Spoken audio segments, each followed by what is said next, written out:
हाँ जी, good morning. कैसे हैं आप लोग? One more tea please.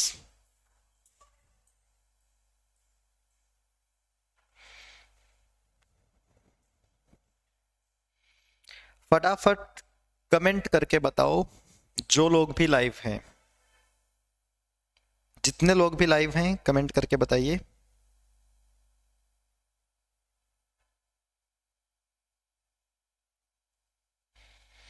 फिर हम शुरू करते हैं हमारा टॉपिक। बताइए जल्दी। पिछली क्लास में हम लोगों ने अलाउद्दीन खिलजी के बारे में पढ़ा था कि अलाउद्दीन खिलजी ने ये काम करवाए। आज हम देखेंगे अलाउद्दीन खिलजी के अभियान। जो लोग भी क्लास में आ चुका है लाइव, बस कमेंट करके बताता रहे।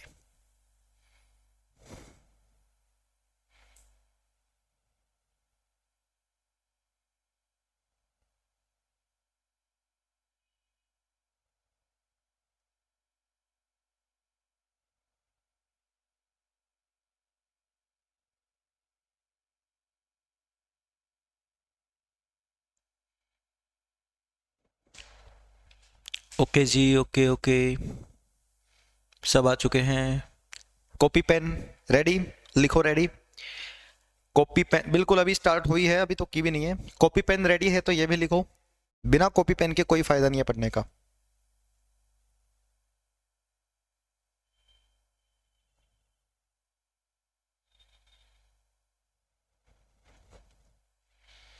क्लियर?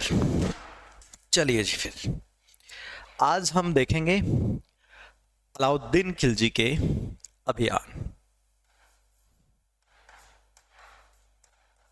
अलाउद्दीन के अभियान।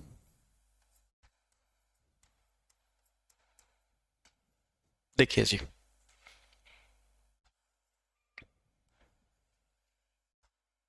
अलाउद्दीन खिलजी जब दिल्ली पे राज कर रहा था उस वक्त यहां गुजरात का राजा था एक, करण। पत्नी का नाम था कमला। गुजरात का राजा था करण और पत्नी का नाम था कमला।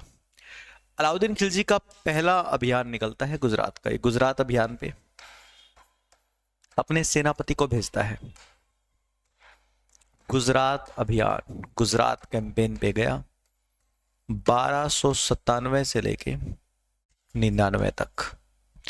गुजरात अभियान पे जाता है अलाउद्दीन का सेनापति नुसरत खान।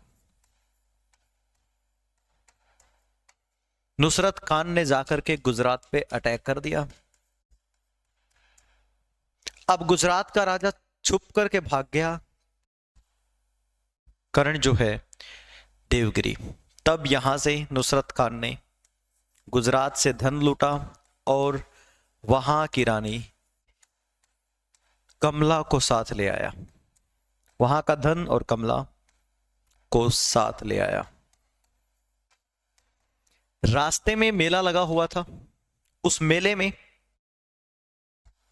एक गुलाम भी इसने देखा।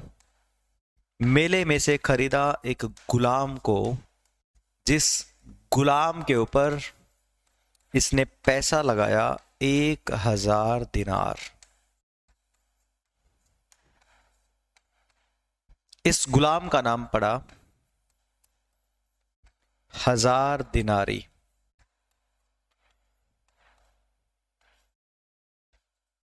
हजार दिनारी इसका नाम पड़ा। इसीलिए एक्चुअल इसका नाम था मलिक काफूर। तो जी गुजरात अभियान से लेकर के आया। पहली बात तो ये पहला अभियान कौन सा गुजरात का, कब? 1296 से 97 से 99। कौन गया? नुसरत खान गया। वहां से धन संपत्ति लूट के लाया, वहां की रानी कमला को ले आया। रास्ते में मेले में से एक गुलाम को खरीद लाया 1000 दिनार में। इसीलिए गुलाम को कहा गया हजार दिनारी। एक्चुअल में नाम था मलिक काफूर। मलिक काफूर बहुत तेज, शेर और लोमड़ी की तरह शेर की तरह ताकतवर और लोमड़ी की तरह चालाक, इतना तेज। ठीक है, आकर के नुसरत खान ने सब पेश कर दिया। अलाउद्दीन खिलजी ने मलिक काफूर को अपना पर्सनल गुलाम बना लिया और कमला से कर लिया विवाह। ये तो था अलाउद्दीन खिलजी का पहला अभियान। गुजरात अभियान से क्या क्या हासिल हुआ? मेन वहां की रानी और एक गुलाम। करिए यहां तक, फिर चलते हैं आगे। यहां तक नोट कीजिए आप लोग।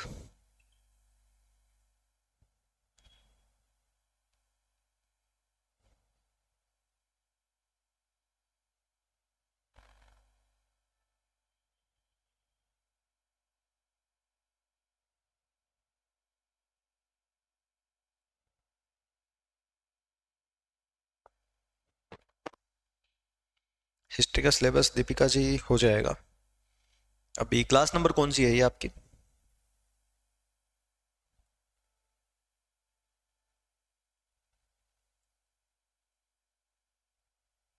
बताना जरा।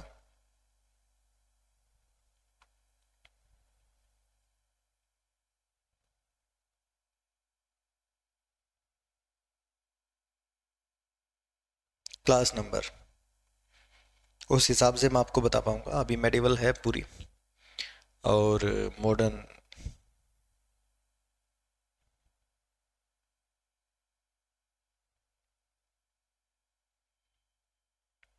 सोलह, 15-16 क्लास और, यानी इस महीने में करवा देंगे। आज कितनी तारीख हो गई? आज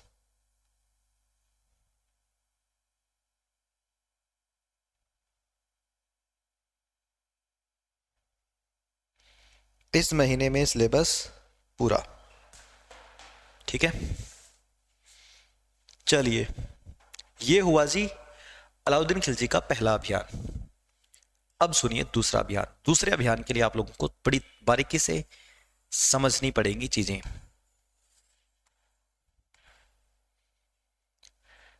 यहां पर है जी चित्तौड़गढ़ का किला।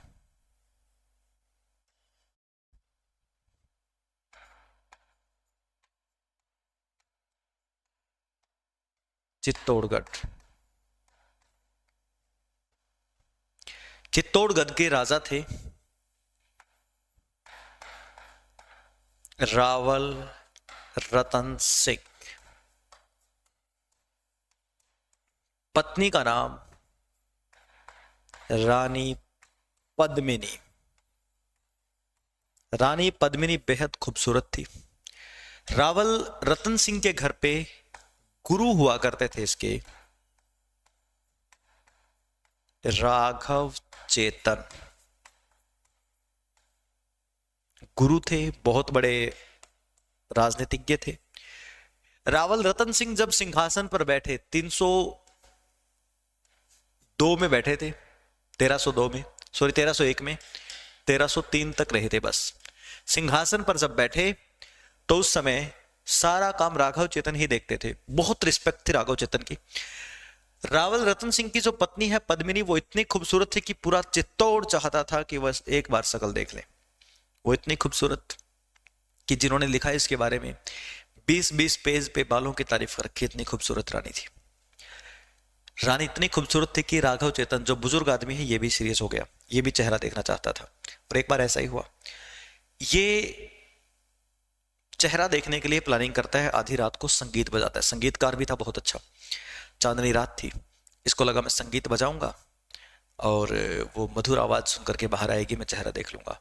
इसने इतना दिल से बजाया कि रतन सिंह उठ करके आ गया। रतन सिंह ने देखा कि मेरे गुरु होकर के ये काम कर रहे हो। भरी सभा में अगले दिन अपमानित किया और चित्तौड़ से निकाल दिया। चित्तौड़ से निकाला राघव चेतन को। राघव चेतन चित्तौड़ से निकलकर दिल्ली की तरफ रवाना हुआ और दिल्ली जाकर के अलाउद्दीन खिलजी के दरबार में पहुंच गया। अलाउद्दीन खिलजी ने भी इसके संगीत को पसंद किया और रख लिया।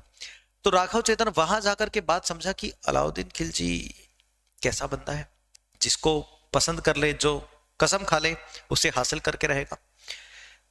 इसने सोचा क्यों ना अलाउद्दीन खिलजी को मैं रानी पद्मिनी के बारे में बता दूं, मेरा अपमान भी पूरा हो जाएगा। तब राघव चेतन ने जाकर के अलाउद्दीन खिलजी को पद्मिनी के बारे में बताया, कितनी खूबसूरत है। अब अलाउद्दीन खिलजी प्लान बना चुका है कि वहां पे अटैक करेंगे। यानी इसका दूसरा अभियान होगा चित्तौड़ अभियान। आगे की मैं आपको बस कहानी सुनाऊंगा क्या हुआ। चित्तौड़ अभियान 1303 में हुआ। 1303 में चित्तौड़ अभियान पे गया कौन? अलाउद्दीन खुद गया, साथ में गया मलिक काफूर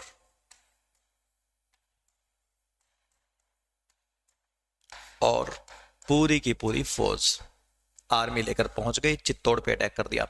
समस्या ये कि चित्तौड़ का किला पहाड़ी पर बना हुआ है और ऊपर चढ़ने के लिए आपको काफी मेहनत करनी पड़ेगी, और जब तक आप ऊपर चढ़ेंगे तब तक ऊपर के सैनिक आपको मार सकते हैं। चित्तौड़ का किला पहाड़ी के ऊपर बना हुआ है, ठीक है। अब चित्तौड़ पे अटैक तो कर दिया, ऐसे तो काम चलेगा नहीं, आपको कुछ ना कुछ तरीका निकालना पड़ेगा। तब राघव चेतन ने तरकीब बताई कि आप छल कपट करो। यहाँ पर मलिक काफूर को भेजा चित्तौड़ के किले में ऊपर संदेश लेकर के कि अलाउद्दीन खिलजी दिल्ली का सुल्तान आपके यहाँ मेहमान बनने आया है, सुना है कि आप लोग खातिरदारी बहुत अच्छे से करते हो, इसलिए उसकी सेनाओं को ऊपर बुलाया जाए, मेहमान नवाजी की जाए। रतन सिंह ने सोचा कोई तो गड़बड़ है, और इन जो मुस्लिम शासकों पे भरोसा भी नहीं कर सकता, ऊपर बुला लूं, ऊपर आके हमें छोड़ेगा ही नहीं, ऊपर वो आ नहीं सकता, मजबूरी है। तब रतन सिंह ने भी दिमाग लगाया और कहा कि ठीक है, मेहमान बनना है अलाउद्दीन खिलजी को तो अकेला आ जाए, हमें कोई दिक्कत नहीं है, हमें कोई आपत्ति नहीं है। अलाउद्दीन खिलजी तक ये बात पहुंची तो अलाउद्दीन अकेला जाने को तैयार हो गया। सोचिए, अकेला जाने को तैयार हो गया अलाउद्दीन खिलजी। अलाउद्दीन खिलजी अकेला गया। चित्तौड़ में सुबह से शाम तक घुमाया गया, फिराया गया, पूरी तरह से मनोरंजन करवाया, लेकिन बंदे की निगाहें ढूंढ रही थी रानी पद्मिनी को। क्या वास्तव में इतनी खूबसूरत है? नहीं देख पाया उसको। शाम हो गई। शाम होते होते अलाउद्दीन खिलजी ने हिम्मत करके बोल ही दिया रतन सिंह को, मैडम से भी मिलवा दो एक बार। दिमाग खराब हो गया रतन सिंह का। चित्तौड़ से अलाउद्दीन खिलजी को निकाला गया। नीचे आया अलाउद्दीन खिलजी अपनी फौज के साथ और कहा कि मैंने चेहरा देखा नहीं और बिना देखे मैं जाऊंगा नहीं। तब राघव चेतन ने कहा अब तो कोई सोल्यूशन नहीं है, क्योंकि चित्तौड़ के लोग इतने शातिर हैं, जब भी खतरा महसूस होता है तो 6 महीने का राशन अपने किले में जमा कर लेते हैं, नीचे नहीं आएगा अब कोई भी। अलाउद्दीन ने कहा राशन खत्म होगा तब तो आएंगे। राघव चेतन उस बुजुर्ग ने बताया राशन 6 महीने का जमा है। अलाउद्दीन ने कहा तो 6 महीने हम यही हैं। 6 महीने तक वहीं बैठा रहा। जब चित्तौड़ के किले में राशन खत्म हुआ तो सेना नीचे आई, राशन लेने नीचे अलाउद्दीन खिलजी। अलाउद्दीन खिलजी की शर्त माननी पड़ी। अलाउद्दीन खिलजी को वापस बुलाया, ठीक है चेहरा देख लो, लेकिन हम अपने तरीके से दिखाएंगे। चेहरा देखने के लिए जो प्लानिंग की गई कि रानी पद्मिनी होगी अपने कमरे में ऊपर, यहां पर, यहां होगी एक खिड़की, और रानी खिड़की से सामने वाली इमारत पे लगा हुआ एक शीशा देखेगी, और उस शीशे से परछाई बनेगी नीचे पानी में, तो रानी का चेहरा पानी में दिखेगा अलाउद्दीन खिलजी। यानी ये देखेगी खिड़की से शीशा, शीशे से नीचे पानी में दिखेगी। अलाउद्दीन डायरेक्ट नहीं देखेगा, पानी में चेहरा देखेगा। मतलब रानी देखेगी सामने लगा हुआ शीशा, शीशे से दिखेगी पानी में, अलाउद्दीन खिलजी ऐसे पानी में चेहरा देखेगा। कैसे दिखाया गया? अलाउद्दीन ने कहा कोई बात नहीं, तुम शकल तो दिखाओ एक बार। चेहरा दिखाया गया, देखते ही रह गया अलाउद्दीन। अलाउद्दीन चुपचाप नीचे आ गया, क्योंकि अकेला गया था, और आकर के अपने सैनिकों को कहा अब हम पद्मिनी को लेकर कहीं जाएंगे। लेकिन कैसे? संदेश भेजा। फिर मलिक काफूर गया, जाकर के संदेश दिया कि रतन सिंह आपका मेहमान बन के बहुत अच्छा लगा अलाउद्दीन को। अब अलाउद्दीन चाहता है कि आप भी उसके मेहमान बने, अकेले आए, बिना सेना के आए, जैसे अलाउद्दीन आया था। अब रतन सिंह को भी जाना पड़ा, लोग क्या कहेंगे, अलाउद्दीन तो आ गया था, ये नहीं गया, डर गया। रतन सिंह नीचे आए, अलाउद्दीन गिरफ्तार कर लेता है और दिल्ली ले गया। रतन सिंह, चित्तौड़ के राजा को अब कैद कर लिया गया है, और अब संदेश भेजा राघव चेतन को, राव पद्मिनी को मना करके लाओ। राघव चेतन ने आकर के पद्मिनी को कह दिया कि ऐसा है मैडम, या तो अलाउद्दीन की पत्नी बन जाओ, नहीं तो वो रतन सिंह को मार देगा। पद्मिनी ने हाँ कर दी, ऑप्शन नहीं था, लेकिन कुछ शर्तें हैं। पद्मिनी की कुछ शर्तें लेकर के राघव चेतन पहुंचा अलाउद्दीन के दरबार में। अलाउद्दीन ने कहा क्या बोली पद्मिनी? राघव चेतन ने कहा मान गई, लेकिन उसकी कुछ शर्तें हैं। क्या शर्तें हैं? पहली शर्त, वो अकेली आपकी पत्नी नहीं बनेगी, उसकी जितनी भी दासियां हैं वो सारी आपकी पत्नी बनेगी। अलाउद्दीन ने कहा बिल्कुल डन, ये शर्त नहीं है, ये तो ऑफर है। दूसरी शर्त, आपको 700-800 डोलियां भेजनी पड़ेंगी, जितनी भी वो रानी है भेज दूंगा। तीसरी शर्त, रास्ते में डोलियां कहीं भी चेक नहीं होंगी। चौथी शर्त, राघव चेतन ने चित्तौड़ के साथ गद्दारी की है, इसका सिर काट के भेजो, तब डोलियां उठेगी। अलाउद्दीन ने कहा यह भी मंजूर है। राघव चेतन की गर्दन काटी और चित्तौड़ भेज दी। चित्तौड़ से डोलियां उठी, 700 डोलियां उठी थी। 700 डोलियों में सिर्फ पुरुष ही थे। एक डोली पे 4 लोग लगेंगे, यानी एक डोली के साथ 5 लोग हो गए। 3500 की फौज दिल्ली पहुंची और रतन सिंह को छुड़वा लिया। लेकिन जब वापस आने लगे तो सब के सब हार गए। अलाउद्दीन की शाही सेना ने उनको मार दिया।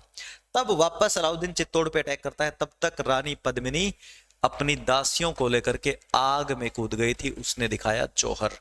हमें इस जौहर की गाथा एक किताब से मिलती है, पद्मावत से। हमें इस जौहर के बारे में एक ग्रंथ से पता लगता है जिसका नाम है पद्मावत, और ये लिखा था मलिक मोहम्मद जायसी ने। अलाउद्दीन के चित्तौड़ हमले की जानकारी हमें इस किताब से ही मिलती है, और ये किताब 1540 में लिखी गई थी, शेरशाह सूरी के समय में।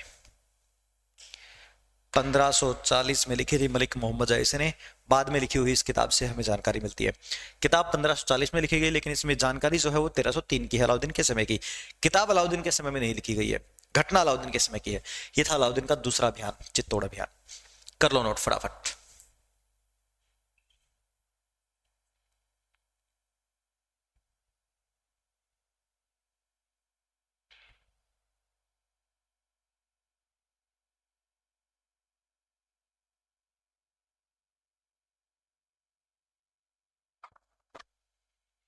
केवीएस कब है आपका? मतलब मैं फरवरी महीने में आपका सिलेबस पूरा करवा दूंगा।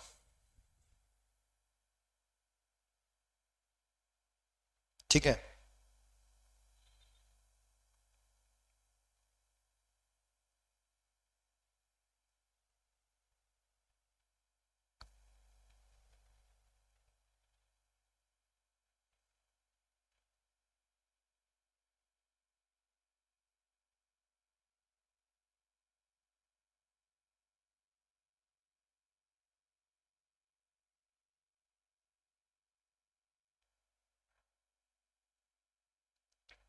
क्लियर?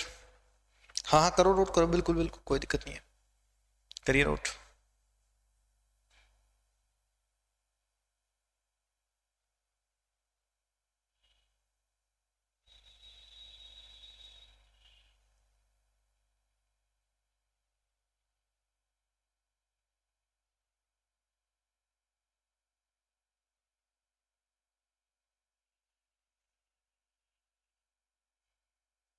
पीडीएफ की कोई गारंटी नहीं है जी। हाँ, पद्मावत जो मूवी है वो इसी पे बनी है।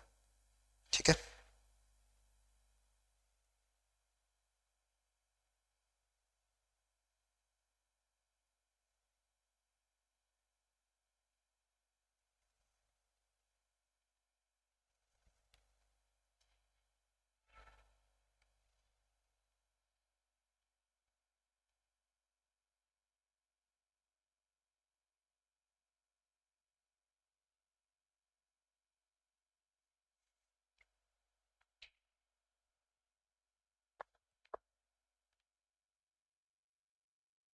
बहुत बढ़िया।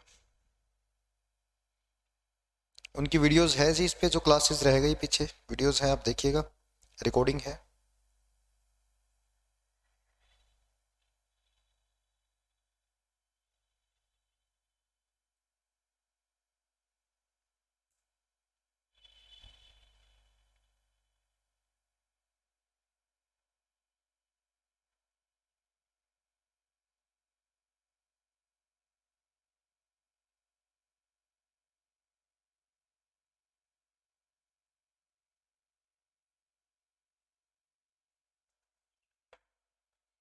थैंक यू जी, थैंक यू संदीप। अब देखिएगा तीसरा और आखिरी अभियान।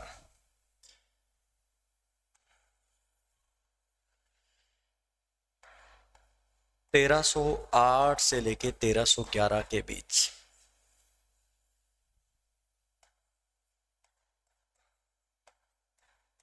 दक्षिण भारत अभियान। दक्षिण भारत अभियान रहा 1308 से 1311 के बीच। दक्षिण भारत अभियान पर गया मलिक काफर, अलाउद्दीन का सेनापति, जो कि सबसे खास था। मलिक काफूर 3 साल तक दक्षिण भारत के अभियान पे रहा और पूरे दक्षिण को लूट के ले आया। दक्षिण से जो सबसे कीमती चीज लेकर के आया,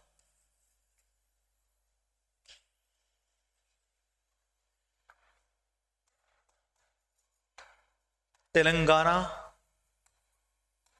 के राजा रुद्र प्रताप से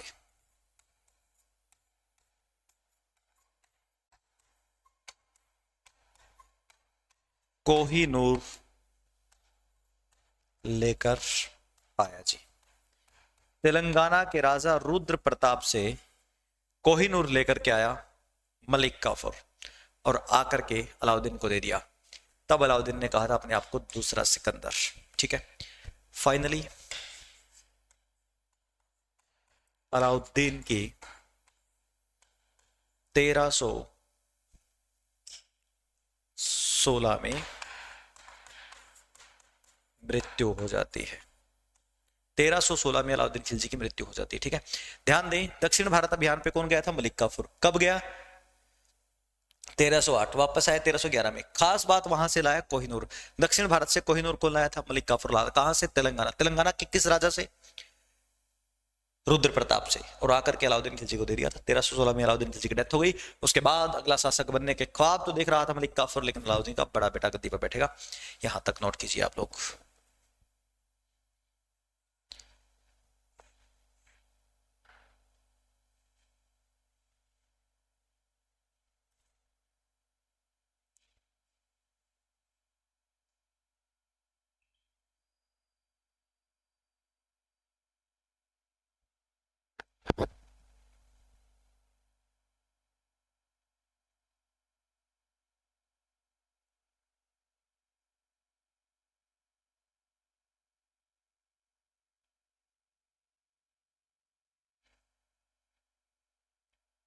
बहुत बढ़िया।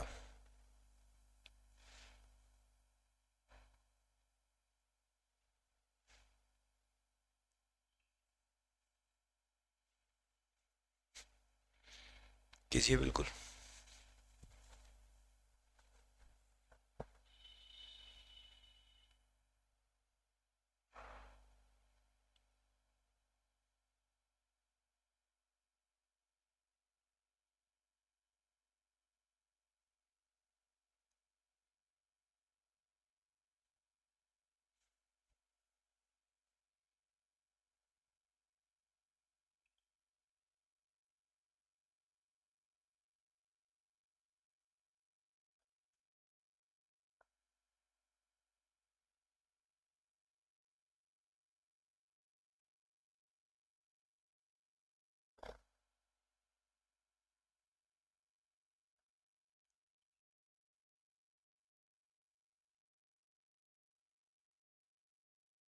टेलीग्राम चैनल हिस्ट्री नामा, बीच में गैप नहीं है कोई। हिस्ट्री नामा।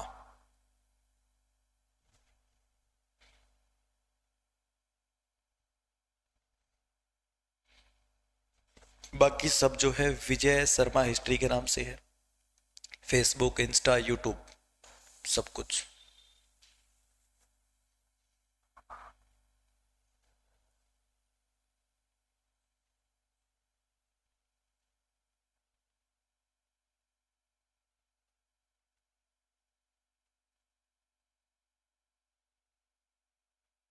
क्लियर है जी? करो बिल्कुल। कोहिनूर, ये तेलंगाना के राजा का नाम है रुद्र प्रताप, और लाया कौन था ये भी याद रखना है।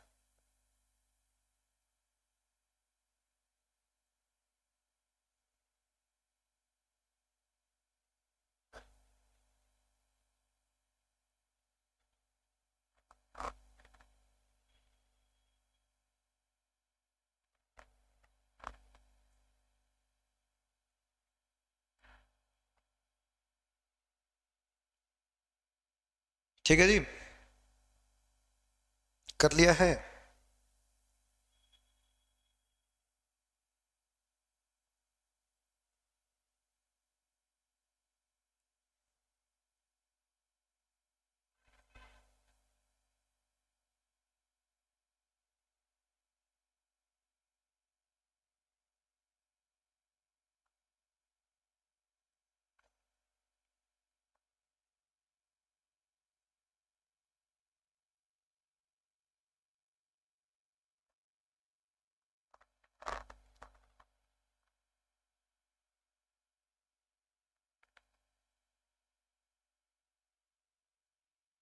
चलिए आगे। नहीं जी, उसके बाद देखिए,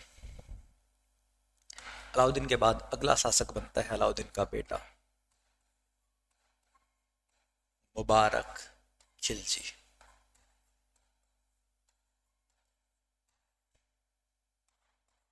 1316 से लेके 1320 तक मुबारक खिलजी ने राज किया। मुबारक खिलजी खिलजी वंश का आखिरी सुल्तान होगा और ये एक ऐसा शासक है जिसने खुद को खलीफा माना था।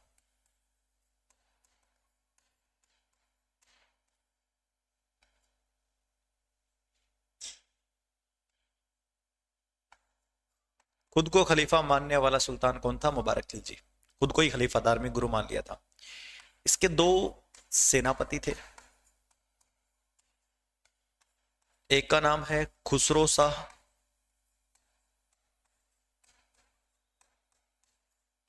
और दूसरे का नाम है गाजी मलिक।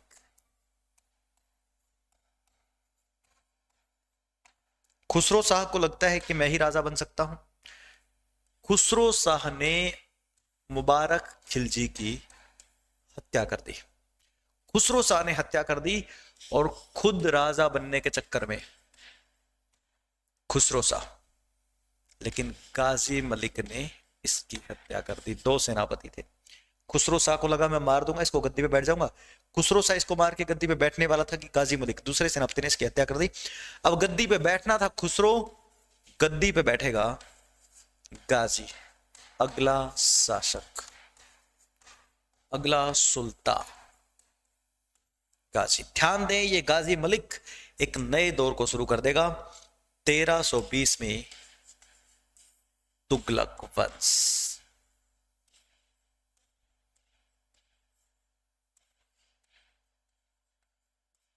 तुगलक वंश को शुरू कर देगा गाजी मलिक। गाजी मलिक ही गाजी तुगलक है, ठीक है। मुबारक खिलजी, खिलजी वंश का अंतिम शासक, खुद को खलीफा मानने वाला राजा। दो सेनापति थे, खुसरो शाह ने इसको मारा, खुसरो शाह को मारा गाजी मलिक दूसरे सेनापति ने। कीजिएगा।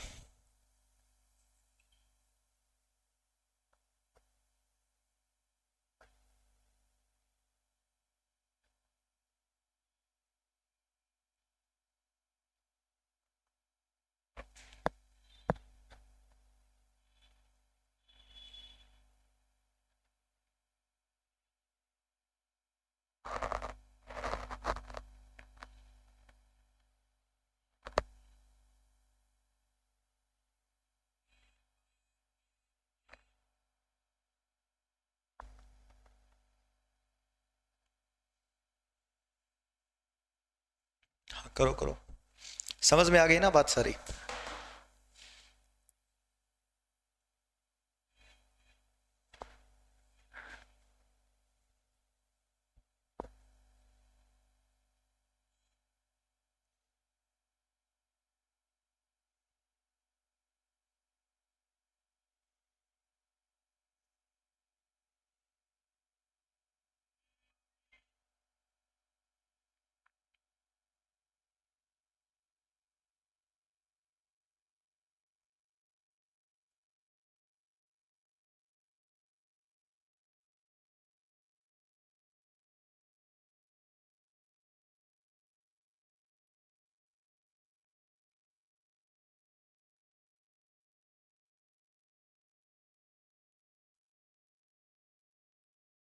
बहुत बढ़िया।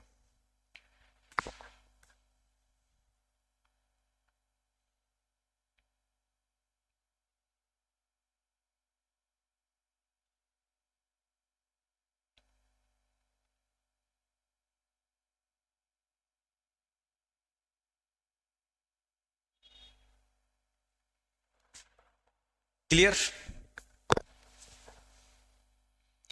तो भाई देखो, आज हमारा खिलजी वंश हो गया है कंप्लीट। अगली क्लास में, क्लास ये छोटी रहेगी आज की, नेक्स्ट क्लास में हम तुगलक वंश कंप्लीट करेंगे।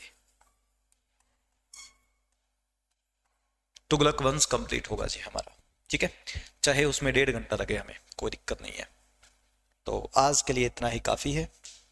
सभी को धन्यवाद जुड़ने के लिए, बने रहने के लिए, थैंक यू। बताइए आप लोगों को हिस्ट्री अच्छे से समझ में आ रही है क्या, और क्या कुछ हम चेंजेस कर सकते हैं, मुझे आप लोग बताइए। आप लोगों की मेरी क्लास के प्रति क्या राय है, क्या सही चल रहा है सब? मेरे एक्सपीरियंस के अकॉर्डिंग जो मैं करवा रहा हूँ मेरे हिसाब से सही है, बाकी आप लोग अपनी सुविधा के हिसाब से बताएं। मेरी कोशिश ये रहती है कि मैं आप लोगों को जो करवा रहा हूँ वो उस तरीके से करवाया जाए कि आप लोग नोट्स भी अच्छे बनाएं, आपके नोट्स अच्छे बने, और चीज़ें आपको क्लास में ही क्लियर हो जाए, और बहुत सारी बातें तो इस तरीके से याद हो जाए, इस अंदाज से कि पूरी ज़िंदगी याद रहे आप लोगों को, ठीक है? तो सही है सब, ठीक है, फिर चलते हैं, मिलते हैं अगली क्लास में। अगली क्लास हमारी, थैंक यू जी, थैंक यू, कल होगी, और जिसमें आप लोगों को पूरा का पूरा तुगलक वंश, तीसरा वंश करवाया जाएगा, ठीक है? चलिए फिर, thank you very much, bye bye. बहुत बढ़िया जी, बहुत बढ़िया, thank you thank you thank you. सबको क्लियर आ रहा है ना समझ में? सिकंदर जी कोई बात नहीं, आप अगली क्लास में बताना मुझे, मैं बता दूंगा, ठीक है, तरीका बता दूंगा मैं आप लोगों को। चलिए फिर, bye bye, thank you very much.